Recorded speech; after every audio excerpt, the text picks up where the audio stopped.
안녕하세요. 법률사무소 이름의 전성배 변호사입니다.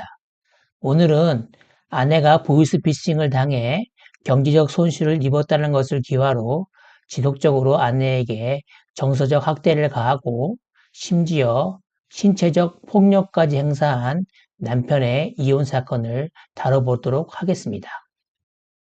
어느 이혼 이야기, 법원은 왜 그리고 어떻게 이들의 결혼을 끝냈을까?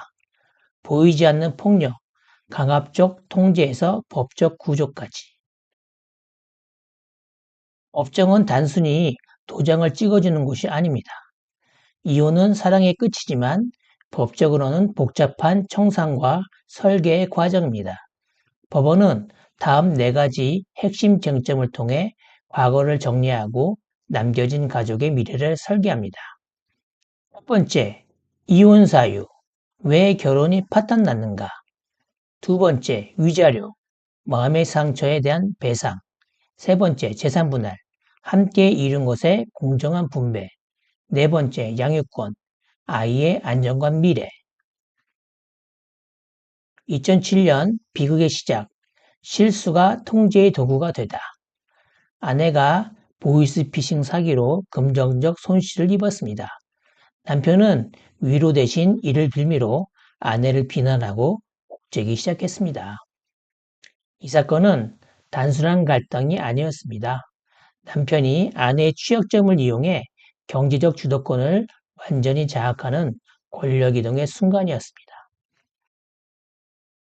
보이지 않는 폭력, 강압적 통제. 강압적 통제란 상대방을 소유물처럼 여기며 삶의 모든 영역을 지배하는 행위, 눈에 보이지 않지만 영혼을 파괴하는 폭력을 말합니다. 물리적 폭력, 신체적 타격이 보이는 빙산의 윗부분이라면 강압적 통제는 더 많은 부분을 차지하는 빙산의 밑바닥이 되겠습니다. 경제적 고립, 돈 관리를 독점하고 아내의 경제권을 박탈, 의료 접근권 제한, 병원 방문조차 허락을 받게 하고 정서적 학대, 지속적인 비난과 자존감을 파괴했습니다. 파탄의 결정적 계기, 폭력의 에스컬레이션. 남편은 단순한 폭언을 넘어 자동차 열쇠라는 위험한 물건으로 아내에게 상해를 입혔습니다. 이후 아내의 얼굴과 몸에 멍이 들 정도의 상습폭행이 이어졌습니다. 위험한 물건의 등장은 정서적 학대가 물리적 생명 위협으로 전환된 시점입니다. 이혼 사유, 배우자로부터 심히 부당한 대우를 받았을 때, 민법 제840조 제3호입니다. 법원은 남편의 상습적인 폭행과 상해 행위를 변명의 여지가 없는 학대로 판단했습니다. 이는 결혼 생활을 지속하는 것이 가혹할 정도의 심히 부당한 대우에 해당합니다. 이혼 사유, 이미 깨져버린 신뢰와 2차 가해, 민법 제840조 제6호, 기타 혼인을 계속하기 어려운 중대한 사유. 이혼 소송 중 남편은 아내를 차에 감금하여 징역 1년의 실형을 선고받았습니다. 남편은 아내의 가출이 파탄의 원인이라고 주장했지만 법원은 아내의 가출은 이와 같은 폭력을 피하기 위한 긴급 피난이라고 보았습니다. 점 위자료, 마음의 상처에 대한 보상. 이 사건에서 위자료는 1,500만 원이 나왔습니다. 왜 금액이 적어 보일까요? 한국 법원은 징벌적 손해배상 성격이 약해 위자료가 통상적으로 1,000에서 3,000만 원 선에서 결정이 됩니다. 법원은 위자료 대신 재산 분할을 통해 피해자의 실질적인 경제적 자립을 도모합니다. 쟁점, 재산 분할, 함께 이룬 것을 나누는 논리. 무엇을 언제 기준으로 몇 대 몇으로 나눌까? 부부가 공동으로 이룩한 재산이 분할 대상이 됩니다. 누구의 명의인지는 중요하지 않습니다. 언제 기준으로?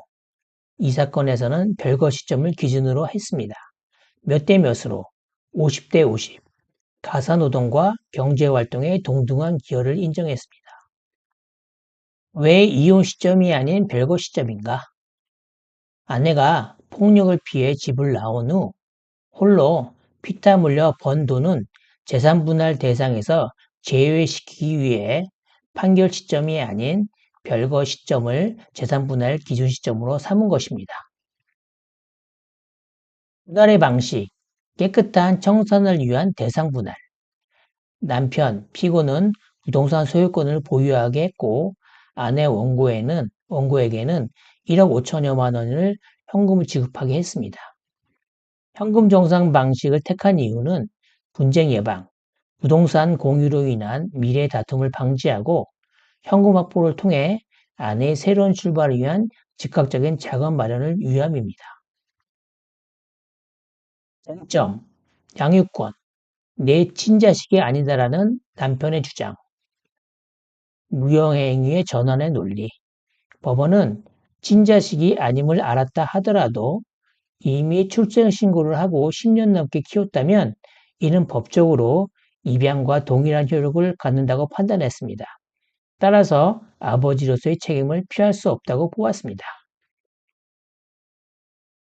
결정적 증거, 아동학대. 남편은 스테인리스 봉과 서류 펀치기 등으로 아이를 폭행하여 징역 10월을 선고받았습니다. 법원은 아동의 안전이 최우선입니다. 친권 및 양육자를 아내 단독으로 지정했고 양육비로는 아이가 성인이 될 때까지 매달 50만 원을 지급할 것을 명했습니다. 판결 결론입니다.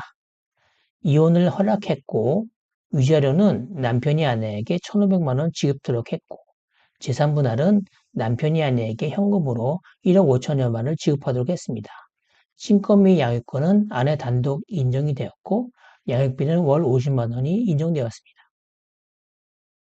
이 판결이 우리 사회에 남긴 것, 가정폭력의 확장, 물리적 폭력뿐만 아니라 강압적 통제, 경제적, 정서적 학대도 이혼의 중대한 사유임을 인정했습니다. 사법부의 적극적인 보호, 가정 내 문제를 사적 영역에 두지 않고 형사처벌과 민사상 제재를 통해 피해자를 강력히 보호했습니다. 법은 보이지 않는 폭력을 걷어내고 새로운 시작을 위한 토대를 마련했습니다.